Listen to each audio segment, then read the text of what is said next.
एकदा हि विशालायां चत्वारि ऋषियो मला सत्संगार्थ समायात दद्रीषि सुस्तत्र नारदा। एक बार देव ऋषि नारद इस पृथ्वी लोक में आए। घूमते घूमते एक इच्छा लेके आए कि कहीं सत्संग मिले। क्या मिले? सत्संग मिले। क्योंकि देव ऋषि नारद ब्रह्मा के गोदी से प्रकट हुए थे। ये ब्रह्मा के पुत्र है देव ऋषि नारद। ये ब्रह्मा जी की कल की कथा में आएगी। ये ब्रह्मा जी की गोदी से प्रकट हुए थे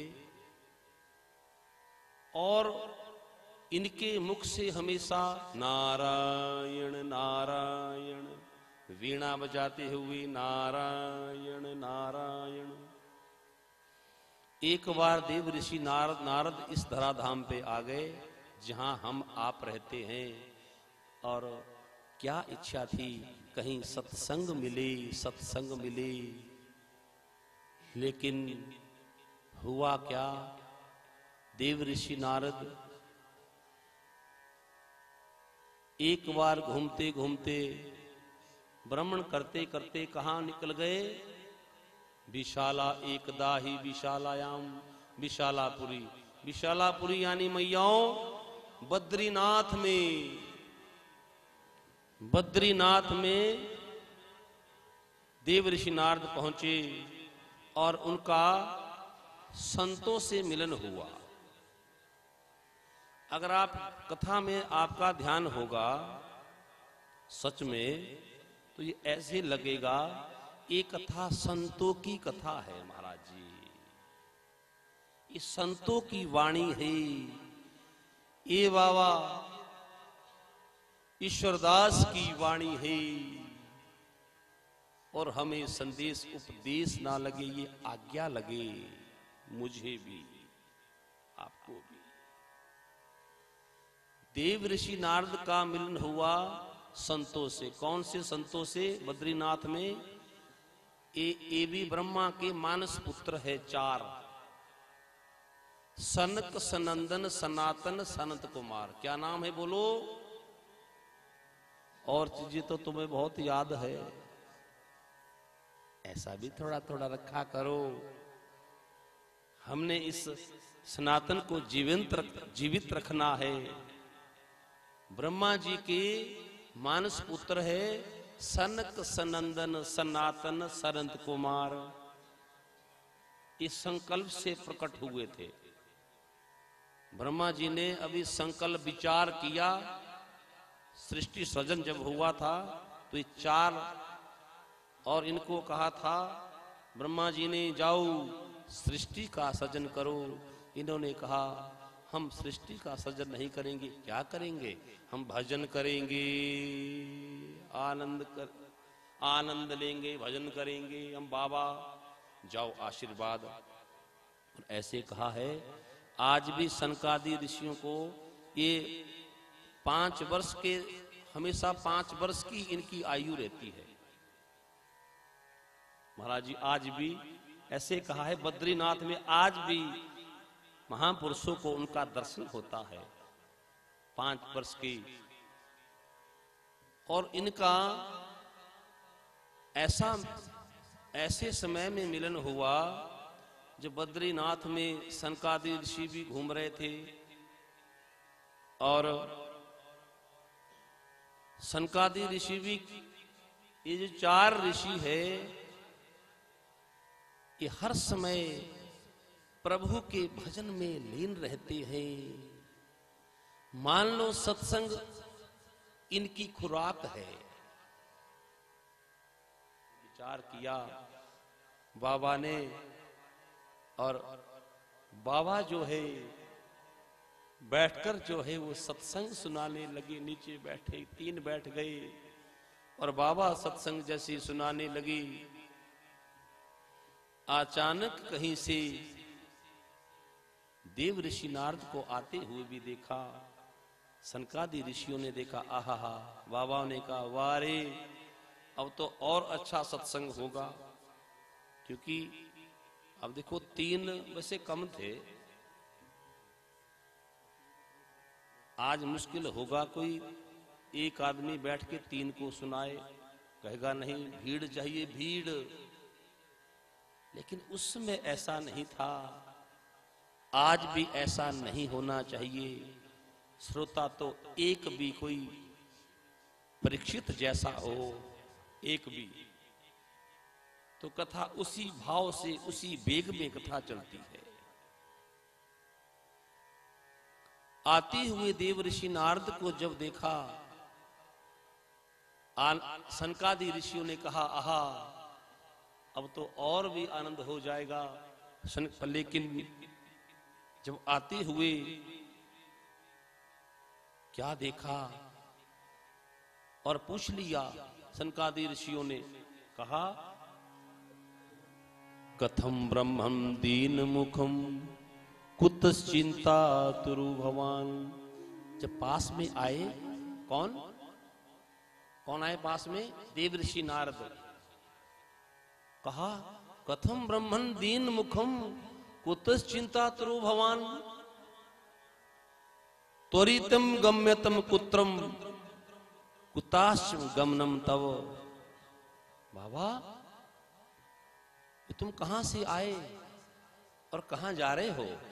बैठो। लेकिन सुनो, तुम्हारे चेहरे को देखकर तो ऐसा लग रहा है,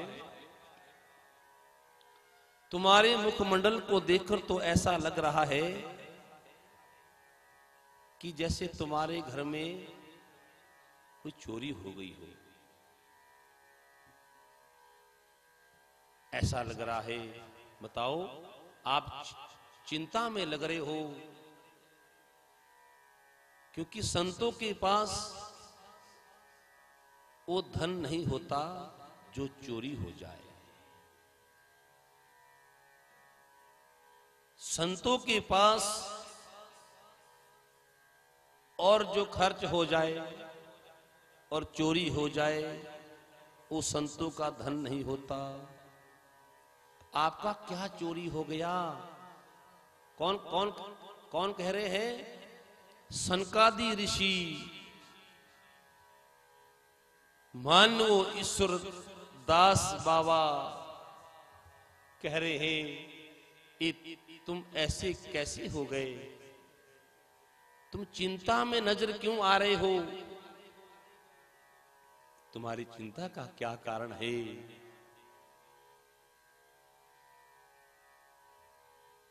देव ऋषि नारद ने कहा, सुनो भैयाओं, रिश्ते में भाई लगते हैं। भैयाओं, मेरी कोई चोरी नहीं हुई, लेकिन हां चिंता है। क्या चिंता है? मैं इस पृथ्वी पर आया था, कहीं मुझे सत्संग मिले, कहीं शांति मिले, लेकिन बाबा उल्टा हो गया। क्या हुआ बाबा? ना कहीं सत्संग है, ना कहीं शांति है।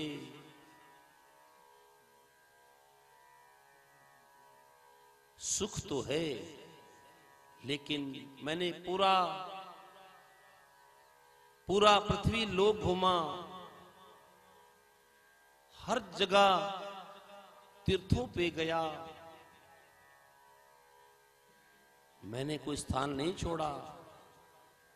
हरि क्षेत्रम कुरुक्षेत्रम श्रीरंग सेतु बंदनम एवमादिषु तीर्थेषु ब्रह्ममाण इतस्तत। मैंने कोई तीर्थ नहीं छोड़ा।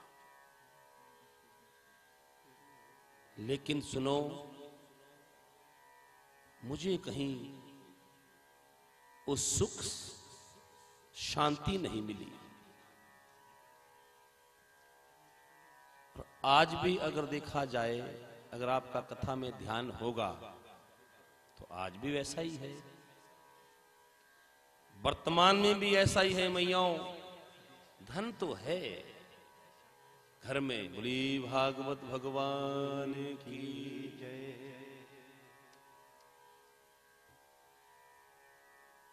धन तो घर में है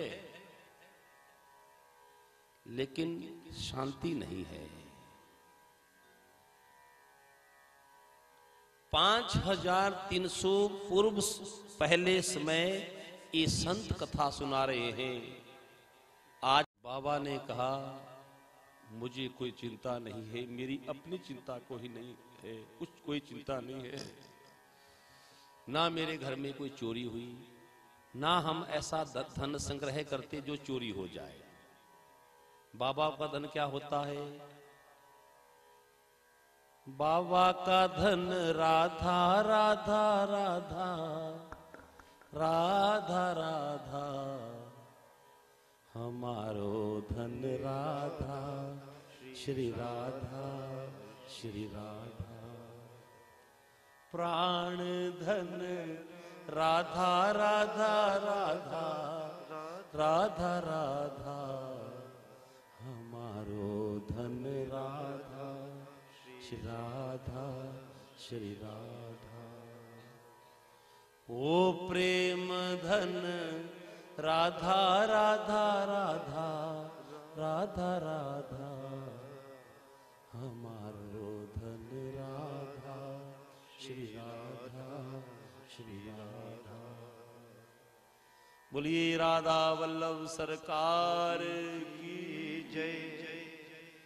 वो प्राण हो गए, राधा वल्लभ में प्राण बस गए। वो राधा वल्लभ में हमारे प्राण बस जाए। अगर राधा वल्लभ नहीं है तो हम नहीं है। ऐसी लगन हमारी लग जाए। देव ऋषि नारद ने कहा मेरा कोई पर्सनल दुख नहीं है, दुख है तो क्या ये दुनिया वालों का, किसका, इनका, किसका, ये पूरी मैं पूरे मृत्यु लोक इस भूमि पे पूरा घूमा, कहीं शांति नहीं मिली। सुख के साधन तो बहुत है, किसी को शांति नहीं है, प्रेम नहीं है। लोग सच्चा प्रेम नहीं करते और प्रेम करते हैं तो किससे? जिससे नहीं करना चाहिए उससे प्रेम करते हैं। प्रेम तो करते हैं पर प्रेम ये दुनिया के लोग, देखो ये मैंने आपको कहा था कथा के शुरू में भी, नौजवानों को भी, कि अगर आप ध्यान से सुनोगे ऐसा लगेगा ये बाबा ईश्वरदास बाबा ये मुझे कह रहे हैं। ये क्योंकि ये संतों की कथा है, इसको और ढंग से सुनाना शुरू कर दिया। एक राजनीतिक मंच बना के या तो धन संग्रह करने के लिए इसके तौर तरीके बदल दिए, वो अलग बात है, बदलते रहे, लेकिन मूल में जो कथा है ये संतों की कथा है, संतों का संदेश है जो हमें आज्ञा लगे। मनोरंजन का साधन भले ये बन गया आज, लेकिन पहले ये मनोरंजन नहीं था, ना लाइट थी, ये जो यंत्र ये भी नहीं था महाराज जी, लेकिन लोग प्रेम से सुनते थे। अब हो क्या गया, क्योंकि प्रेम से उसको सुना जाता है जिसके प्रति हमारी अटैचमेंट हो। मैं ठीक कह रहा हूं? फिर क्यों से हमारा प्रेम है। यही रिश्ता है परमात्मा से भी, बाबा ईश्वरदास से भी हमारा यही रिश्ता है।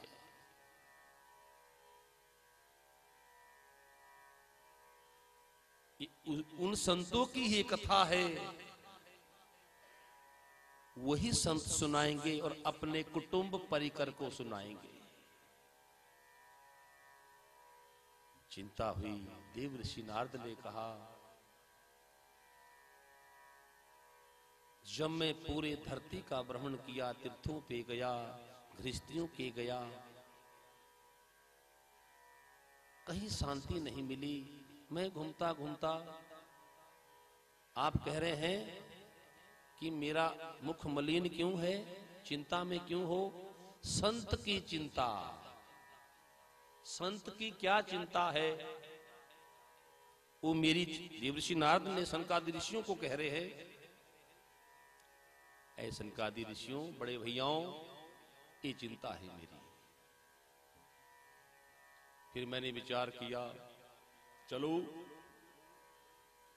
वृंदावन में चलते हैं, वहां शायद मेरे मन को शांति मिले। क्यों? क्योंकि वहां तो भगवान का प्राकट्य हुआ है। मैं घूमता घूमता जो है, देखो ये वार्तालाप कहाँ हो रही है, मैं फिर आपको, क्योंकि आज पहला दिन है, पहला दिन ऐसा ही होता है जैसे एक अच्छा कोई जिम्मेदार कृषक भूमि पर बीज बोने से पहले उसको ठीक ढंग से उसकी तैयारी करता है, प्लेन करके उसमें। आज का दिन वैसे ही ठीक होता है।